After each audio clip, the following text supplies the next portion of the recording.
Hotspot इथंच आहे बर का. तर मग चला चॅनलला सबस्क्राईब करा आणि घंटी नक्की वाजवा.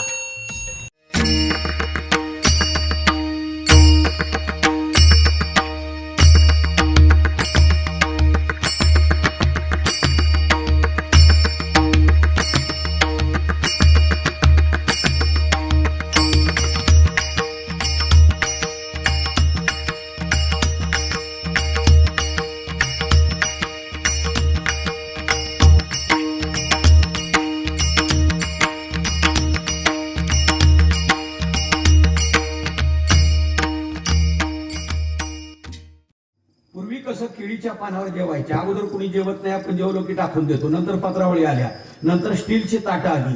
त्या ताटात आपल्या अगोदर किती जण जेवून गेली त्याचं गणित नाही. आणि जे जेवून गेले ते बाळकरी जेवले असतील कशावरून. काय म्हणलं मी ऐका. शास्त्र सुरीच्या धारेसारखं असे म्हणून शास्त्र फार अवघड आहे.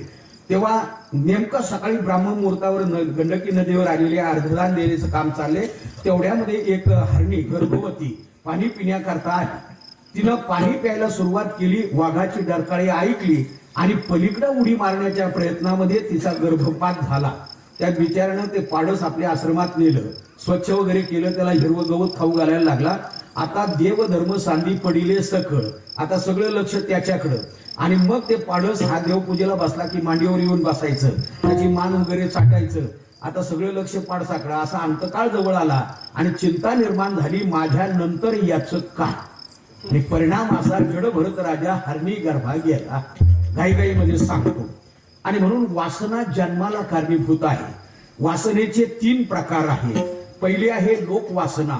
कुणीही माझी निंदा करू नये, सगळ्यांनी माझी स्तुती करावी असा मी वागेल, असा जो अभिनिवेश त्याला म्हटलं जातं लोकवासना. नियम असा, दांडेकर मामा म्हणायचे, असं प्राचार्य असताना टेबलावर असा ग्लास अर्धा पाण्याने भरून ठेवलेला. बऱ्याच जणांना विचारलं, सांगा याच्याबद्दल काय मत आहे. 70 जणांनी सांगितलं अर्धा रिकामा आहे आणि 30 जणांनी सांगितलं अर्धा भरलेला आहे. म्हणजे जग हे उन्याचं वाटेकरी आहे, उन्याचं वाटेकरी. आणि म्हणून नेहमी रामकृष्ण परमहंस म्हणतायत, खोलीत झाडायला सुरुवात केली का धूळ उडायला सुरुवात होते. खोलीत जर कुलूप लावून बंद असेल तर धूळ आपोआप उडेल कशी.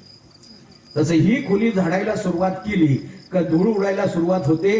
करून करून भागले ना आता देव पूजेला लागले. मिठाला आणि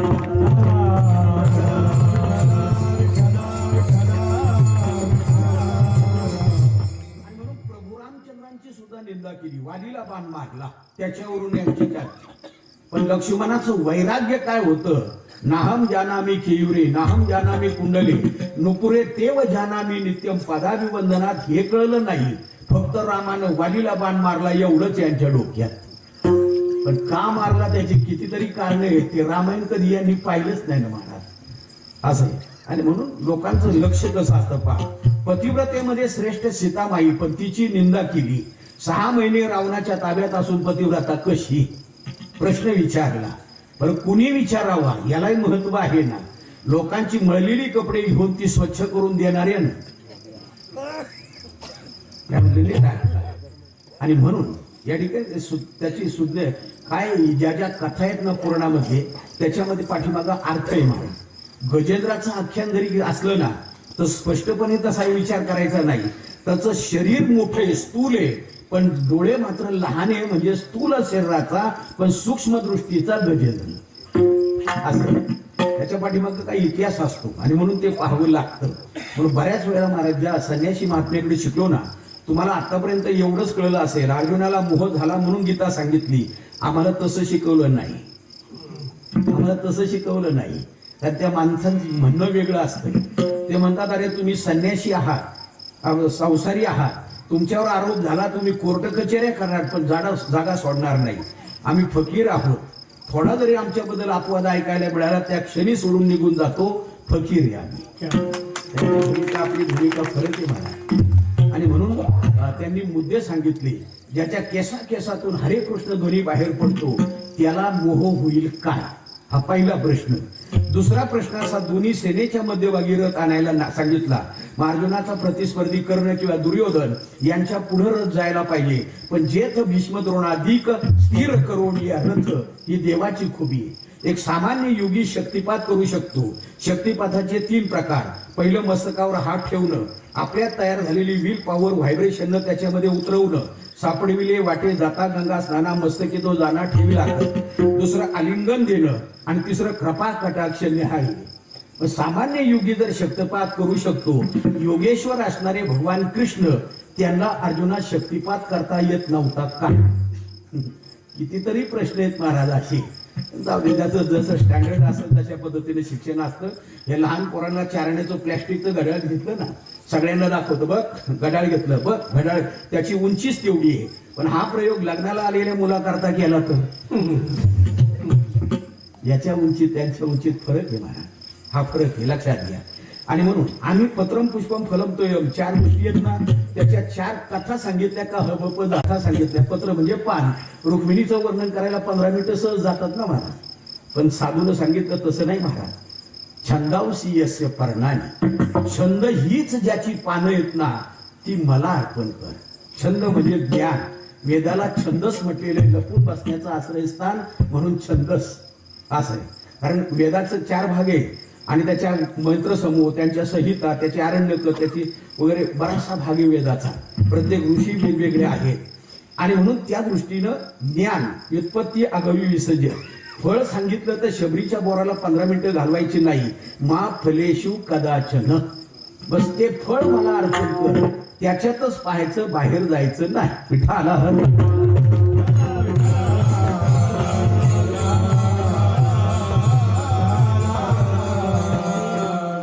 सांगत होतो आपल्या करता की अशा पद्धतीनं सीतामाईंची सुद्धा निंदा केली. बरं, तुकोबऱ्यांची सुद्धा मंबाजी बाबा रामेश्वर भट्टांसारख्यांनी निंदाच केली ना. म्हणून कोणी निंदा करू नये असा जो अभिनिवेश आहे तो कधी पूर्ण होऊ शकत नाही. आणि प्रशंसा तर कधीच शक्य नाही. कारण शिंदळीच्या माथा तिडीक उठे, त्या भाषा वापरली आहे का तुकोबरायांनी. कारण पतिव्रतेची कीर्ती वाखाणिता, चांगल्याची कीर्ती सांगायला लागलं का पतिव्रत्या शिंदळीच्या माथा तिडीक उठे. लोकवासना नाही. दुसरी शास्त्र वासना. त्याच्यात 3 प्रकार आहे. पहिला आहे पाठ व्यसन रूप शास्त्र वासना. दुसरी बहुशास्त्र वासना. त्याच्यानंतर पुन्हा अनुष्ठान रूप शास्त्र वासना. असे 3 प्रकार. पहिलं पाठ व्यसन रूप शास्त्र वासना. जेवढे ग्रंथ आहेत तेवढे एकटा पाठ करीन असा जो अभिनिवेश त्याला पाठ व्यसन रूप शास्त्र वासना म्हणा. आणि ही वासना आहे रामेश्वर भट्टांची. ऋग्वेदादी तिन्ही प्रतिष्ठती वाग्भुवनी, केली जैसी वदनी ब्रह्मशाळा, कर्मकांड तरी जाणे, मुखोद्गत पुराणे, हे त्यांचं वर्णन आहे. दशग्रंथी येतो, पण पाठांतर असणं वेगळं आणि त्याचा अर्थ कळणं वेगळं. हरिपाठ रोज म्हटला जातो, पण हरिपाठ अजून कळला नाही. सहज जरी विचारलं ना, हरिपाठ म्हणजे हरिमुखे म्हणा, मग हरीचे द्वारी का नाही, रामाचे द्वारी का नाही, कृष्णाचे द्वारी का नाही, देवाचे द्वारी का लिहिलं, असं जर विचारलं तर सांगता येणार नाही. पाठ असणं वेगळं, अर्थ कळणं वेगळं.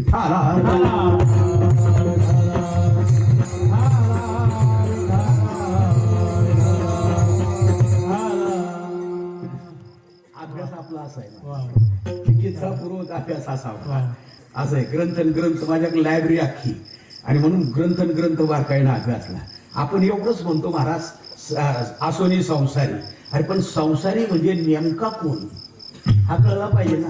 मग संसाराकरता जर हरिपाठ आहे तर ब्रह्मचार्याने कशाला म्हणावा, समजेल का भाषा माझी? नीट ऐका. संसारी शब्दाचा अर्थ कळला पाहिजे, हा महत्वाचा. बरं, आपण म्हणतो सगळ्यांकरता इतका सोपा नाही ना.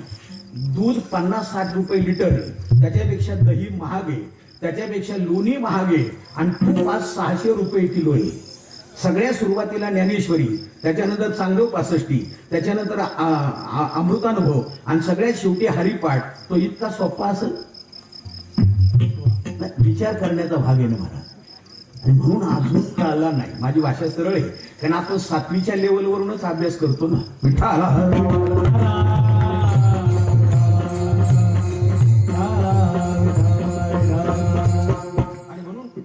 काय अवघड मराठीत लिहिली, मांगोळ झाली की 5 पानं वाचायची, खून घालून ठेवायची, पुन्हा पुढं खून, दुसऱ्या दिवशी खून पाहायची 5 पानं, अशी वाचनाला सुरुवात. आता काल आपण कुठपर्यंत वाचत आलो होतो हे आज ज्याच्या डोक्यात राहत नाही त्याने या भानगडीत कशाला पडावं. काल कुठपर्यंत वाचत आलो हे जर डोक्यात राहत नाही. गुरुने झोक महाराजांवर एकदा अशी कोर्टात केस झाली. झोक महाराज सहज बोलून गेले की महानुभाव पंथाची उत्पत्ती अमक्या अमक्या गोष्टीमुळे झाली आणि त्यांनी जो शब्द वापरला त्याच्यावरून त्या महानुभाव पंथीयांनी त्यांच्यावर केस केली जोग महाराजांवर. आता कोर्टाला पुराव्याची गरज आहे. करायचं काय? त्यांच्या लक्षात गेला, कुठं वाचलं, कुणाच्या तोंडून ऐकलं, उद्या निकाल. आज लक्षात आलं की टिळकांच्या मुखातून ऐकलं. वकिलांना टिळकांकडे पाठवलं. टिळकांना तुरुंगात घेऊन चाललेले. टिळकांनी तिथून सांगितलं अमक्या अमक्या लायब्ररीमध्ये डाव्या बाजूला इतक्या नंबरचं कपाट, त्या कपाटात वरून इतक्या नंबरचं रँक, त्या रँक मध्ये डाव्या बाजूने इतक्या नंबरचं पुस्तक, त्या पुस्तकामध्ये इतक्या नंबरच्या पानावर वरून 6वी ओळ एवढं प्लॅटफॉर्मवर उभं राहून टिळकांनी सांगितलं. म्हणून त्यांचा मेंदू परदेशात मागितला. आपल्या समोर अपेक्षित ठेवलं तर कोणत्या धड्यातलं कळत नाही. कोण मोकळे आपला मेंदू मागायला? विठाला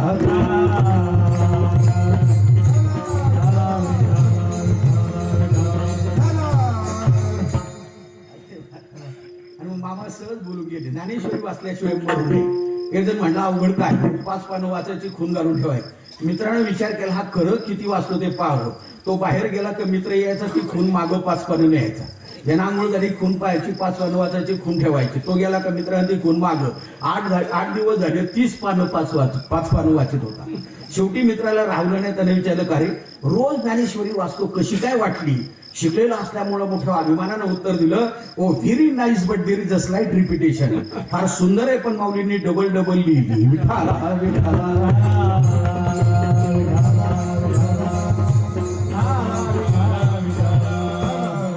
भट्टांसारखा प्रकांड पंडित सुद्धा तुकोबरांची शरणागती करतो.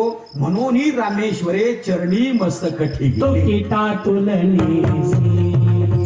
ब्रह्म तुकासी आले तुकिता तुलनेसी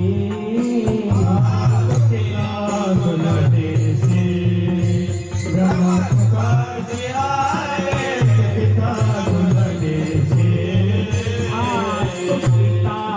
तुलनेसी ब्रह्म तुकासी आले तुकिता तुलनेसी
तरी सुद्धा पाठ व्यसन रूप शास्त्र वासना त्याची पूर्ण होऊ शकत नाही. म्हणून रामेश्वरी चरणी मस्तक ठेविले.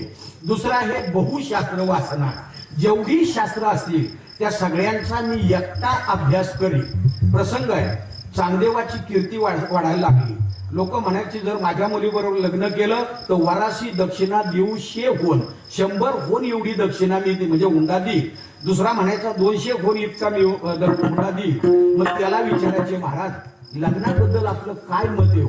चांगदेव सांगायचा उदयिक प्रारंभासी ग्रंथ कोण? उद्या नवीन कोणत्या ग्रंथाचं परिशीलन करायचं? लोक लग्नाबद्दल विचारायची, चांगदेव ग्रंथाबद्दल विचारायचा. आणि 1400 वर्षात एवढा ग्रंथाचा अभ्यास केला, आता नाही ग्रंथ पहावया उरला.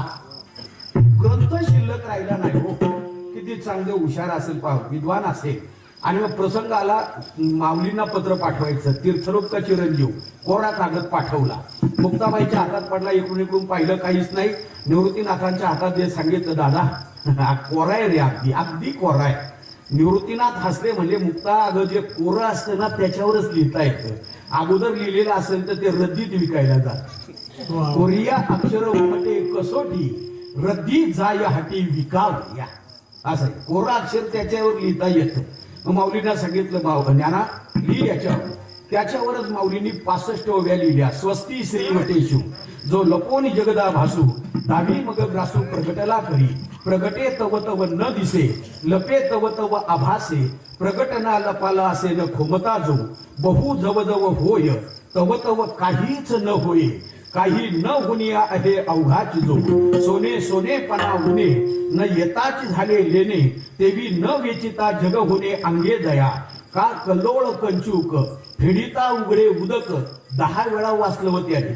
पण त्याला कळलं नाही जो लपोनी जो म्हणजे कोण, एक आहे का अनेक आहे, सर्वज्ञ आहे का अल्पज्ञ आहे, व्यापक आहे का परिच्छिन्न आहे. आणि म्हणून चांगदेव 65चा अर्थ विचारण्याकरता आलेलो टांगणी चांगदेव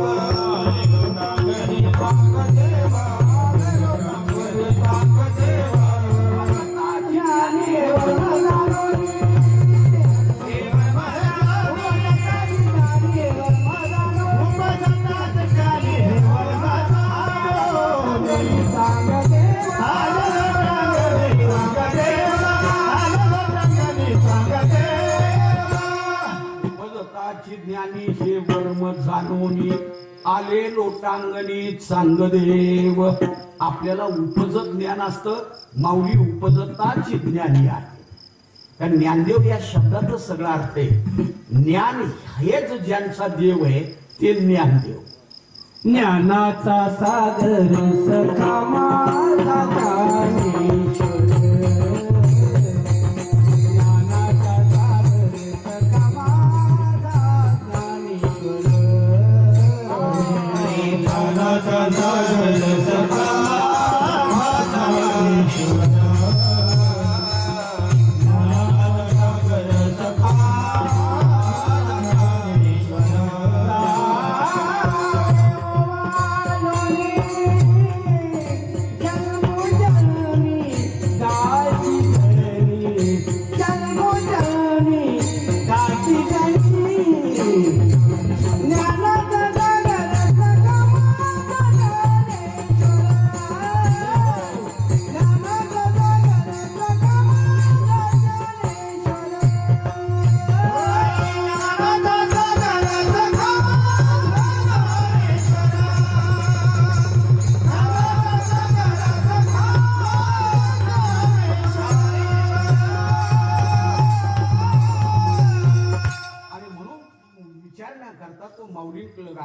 कारण ज्ञानाचा सागर असणारे.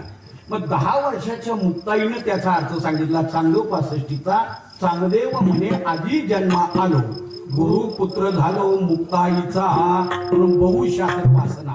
आणि तिसरे अनुष्ठान रूप शास्त्र वासना. आपल्याला 2-3 अनुष्ठानं म्हणजे व्रत माहिती असतील, एकादशी हरताळका महाशिवरात्र वगैरे.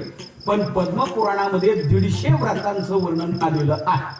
कारण दितीनं पुसवन नावाचं व्रत केलं, मरुद्गण जन्माला आले. आदितीनं पयोव्रत केलं, 12 आदित्य जन्माला आले. पुराण पहा म्हणजे लक्षात येईल. प्रसंग असा आहे की ज्यावेळेला दितीनं हे पुसवन नावाचं व्रत केलं, एक दिवस ती बाहेरून आलेली आहे लग्नीवरून, हातपाय न धुता अंथरुणावर झोपली. आदितीनं पाहिलं आणि सांगितलं इंद्राला, बाळा रे जा गर्भात प्रवेश कर आणि त्याचे तुकडे कर, कारण तो तुला मारणारा पुत्र जन्माला येणार आहे. इंद्रानं गर्भात जाऊन त्या गर्भाचे 7 तुकडे केले. ते पुढे मरुद्गण म्हणून जन्माला आले. अशा वेळेला दितीला कळालं की हे आदितीचं कारस्थान आहे. म्हणून दितीनं आदितीला शाप दिला, जसा माझ्या गर्भाचा नाश केला तसं द्वापार युगात तुझी मुलं जन्माला आल्याबरोबर मारली जातील. म्हणून 6ही मारित दुराचारी. हे दितीनं आदितीला दिलेल्या शाप.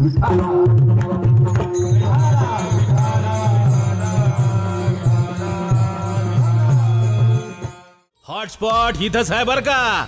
तर मग चला चॅनलला सबस्क्राईब करा आणि घंटी नक्की वाजवा.